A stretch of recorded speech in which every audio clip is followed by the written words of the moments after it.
And welcome this Sunday as we head into the show. Pretty much kicking it off. Once again, back in Denver, Colorado. I believe it was the same pretty much arena from last night. They pretty much kicked off the show once again. Pretty much a moment of silence for the pretty much terrorist attack that happened in Las Vegas pretty much on Monday or Sunday night, I believe. So they did a moment of silence for that. As they kicked off the show, Shinsuke Nakamura came out to do an interview with Renee Young, and Renee pretty much asked him, Jinder crossed the line. And this was a very cheesy line they gave Shinsuke Nakamura, which even I thought this was a problem. He said, "Sticks and stones will break my bones, but words will never hurt me." And he says the greatest fear of all is the fear of the unknown, and he will beat him and become the WWE champion. Kind of cheesy in a way, especially the sticks and stones line. You'd think Shinsuke should be more angrier of what Jinder has said about him, but I don't know. That's whoever gave him that sticks and stones line. That was very bad. That was a very bad line to give him. I don't know who came up with that one. Jinder's not Jinder's, but the Singh Brothers music hit. They announced Jinder, and next thing you know, Jinder Mahal attacks Shinsuke from behind. When his music plays, Nakamura pretty much gets the upper hand and starts taking all three out. But then when Nakamura do a Kinshasa, Jinder hits him with the belt and hits him with a Kinshasa, and they all stand over Nakamura then. Pretty much, the segment was short, even though I don't feel like the WWE Championship is really that important right now on this show. And I don't know, it was short, but I don't know, the stuff they gave Nakamura was bad. Looking at what happened here, hopefully Shinsuke will win the title this Sunday, since I guess Mahal got the upper hand tonight. But they got to get the belt off Jinder Mahal. This is getting more horrible. Hopefully they get it off of him this Sunday. If he does not lose the title, where does Nakamura go on from here? And who is the next guy to go against Jinder? Is it going to be AJ Styles? Or he's the U.S. champion? Because I really don't know who's next to go against Mahal. So Nakamura really does need to win the title. It makes no sense if he doesn't win this Sunday, unless we're going to see another finish with the Singh Brothers getting involved. Because at least they don't even, by the way, this is not a Hell in a Cell match too, but judging the circumstances with this whole horrible feud, I'm glad it's not a Hell in a Cell match. So hopefully Nakamura wins Sunday. Charlotte and Becky Lynch win against Natalya and Carmella. Most of this match had to go through with the commercial break. Looked a little sloppy out there. I believe Natalya's hair fell off also after Charlotte did pretty much a suplex in the ring, and pretty much ended up with Carmella hitting Becky Lynch with the briefcase, and then Charlotte thawed. Natalya pretty much got Charlotte from behind and hit her with a sharpshooter, and she tapped out. Looking at this, will Charlotte win? I'm kind of going like 50-50 booking in a way, but who stands tall over who. Charlotte wins, maybe. Bobby Roode versus Mike Bennett or Kanellis, which we know Maria is not here because she is pregnant, and I guess he's done with his rehab at I know he had some addiction to, I don't know if it was painkillers and that or whatever pills. That's why he wasn't on TV for a long time. But I don't know. I find it odd that, so like, did he really get her pregnant while he was during rehab? I don't know. This whole Mike Bennett thing's been a failure regardless. I don't know how this guy got past NXT, but now since they even have Maria out there with him, I don't know where he goes on for him from here. The feud with Sami Zayn made no sense in any ways, and then he just disappeared. We didn't know. We know why now he disappeared, but there made no sense. Pretty much Bobby Roode won. Squash match, glorious DDT. Ziggler then comes out talking about entrances that are so elaborate, and the Ziggler made fun of him. He was about to come back out with something with confetti, and people were still chanting CM Punk, by the way. I think that'd be funny if you do a CM Punk entrance. And he had instruments, pretty much a giant drum and a marching band, and horns, and air horn, really, and kept very, very loud air horn, just to mess with people. And as he got in the ring, he says entrances. That's what pretty much all Roode is. Just all entrances is everything to him. and you're gonna see entrance you've never seen before when he beats him, and he's gonna expose Rude for what he is, nothing more than an entrance. Which, in a way, is somewhat true. I don't know why Bobby Roode is not heel instead of face, but Ziggler pretty much threw the microphone off. But Roode says, he told Ziggler, your entrance is horrible. It was terrible. And then he pretty much, Bobby Roode did his almost, I still think he's always going to say beer money when he does this thing. But he said glorious in his music kit. But I don't know. His feud is kind of too late. And I don't know. Ziggler's dead in the water. Roode is over. Still not getting the biggest reaction out there, but he's still over. So, we'll see what happens this Sunday, but I don't know where they go on from after, especially Dolph Ziggler. I really don't know where Dolph Ziggler go on unless he's leaving the company, so I don't know. Usos came out to read the New Day's pretty much rights for Sunday as in Hell in a Cell. You know, it's not going to be no sunshine, no twerking, anything. It's going to be, we taking the tag team division to a different level. You know, you can put all 5 of them in here, and that's why we got the tag team on lock. And as the New Day came out, then, you know, we would come out here and crack jokes, but Sunday is going to be a Hell in a Cell match. And, you know, every time we've gone against each other, we left everyone in shock and awe. And Big E says, as a man, at the kickoff of the main show, street fight or whatever, regular tag match, we always put on the best match of the night, which is actually true. Between the New Day and the Usos, they put on the best matches of the night. Best, like, these tag teams are just really great with each other. And you know, last time we met, we left with these. And then they did their New Day Rocks chant and a really good segment. So this promo is really good heading into Sunday in the Hell in a Cell match, which I actually am looking forward to, which will probably be a really great Hell in a Cell match because both these teams are just awesome. And you know, Big E's right. It's been the kickoff show or the main show. They always deliver, and they're always usually the best match of the night when it comes to these pay-per-views. The tag team matches are insane. Now, the only thing I will say this, when this feud ever ends, who do they face after this? What other tag teams are capable of going against the New Day or the Usos? Hype Bros looks like you're going to break them up or turn heel.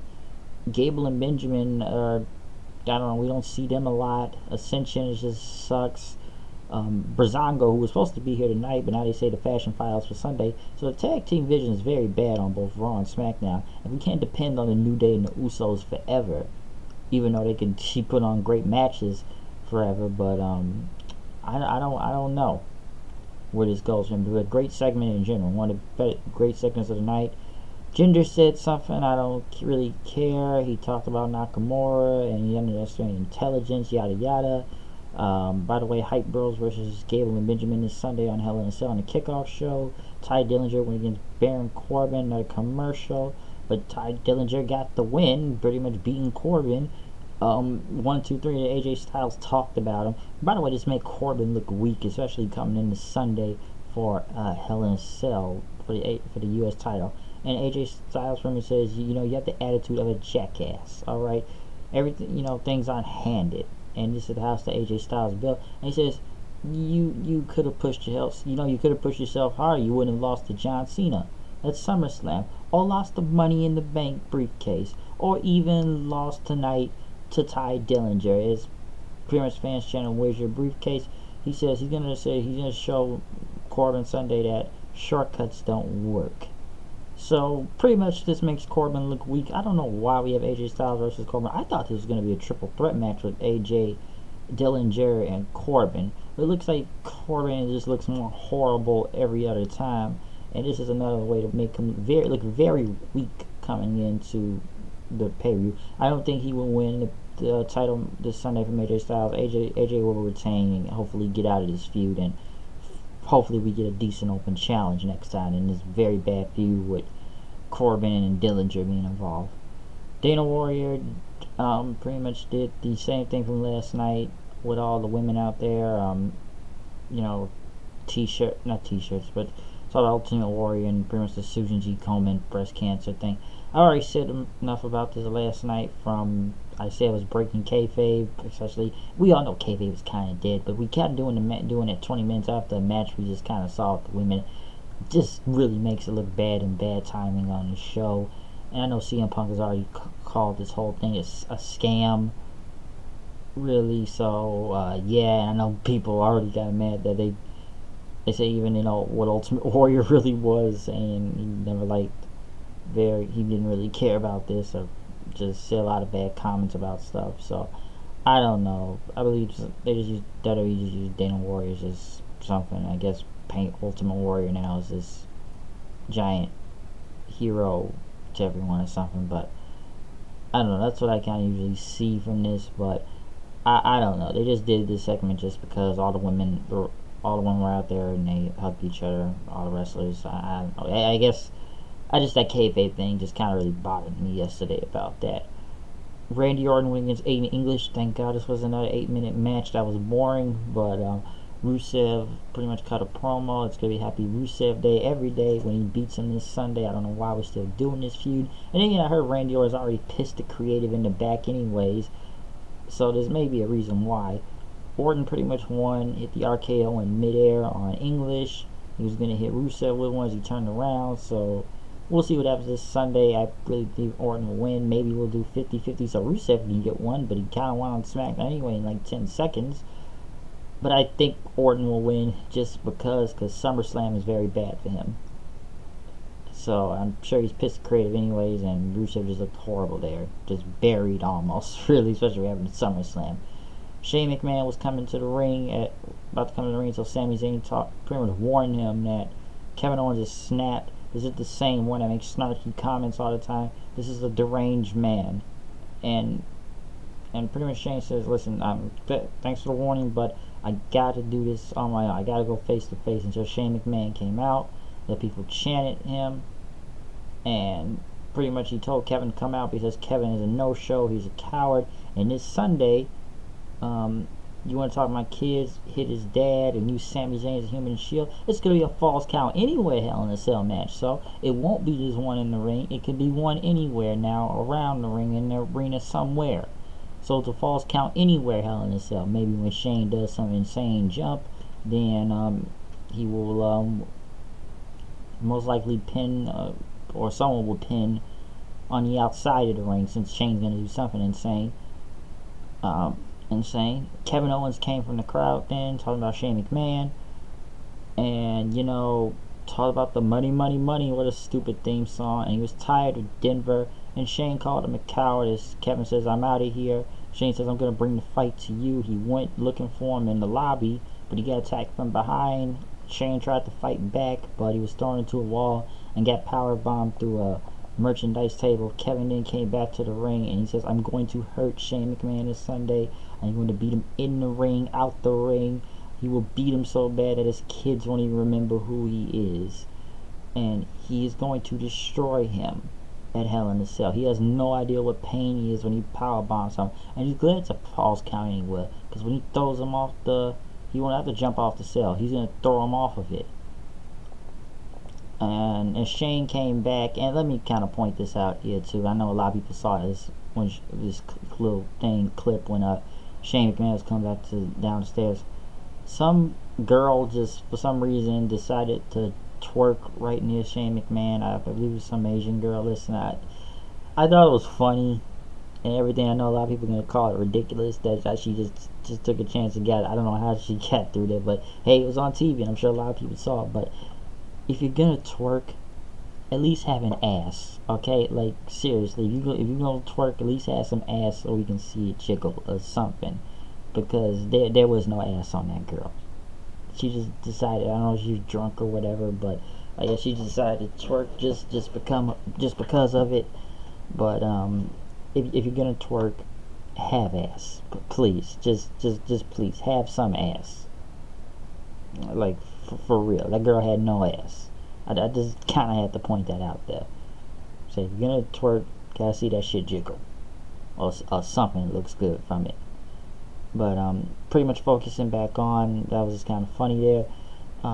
Shane tried to come back and fight, but Kevin Owens went over the barricade, started beating on him. Shane did what he could to get him, but he got thrown over the announce table. Then he came back and he kept getting back up, coming to fight him, but Kevin Owens pretty much kept kicking him and hit him with a super kick then, and as he headbutted him and hit him with a power bomb. Kevin pretty much walked away, and Shane pretty much got back up a little and pointed at him Sunday. So Kevin Owens looked super strong here tonight, very strong in the Hell in a Cell. That are we gonna see Super Shane this Sunday when he goes nuts and starts beating the shit out of Kevin Owens, or what's gonna happen? And for some reason, I know people talking about Sami Zayn may get involved. Will Sami Zayn turn heel and join Kevin Owens? Because Sami Zayn needs something to do when you look at it.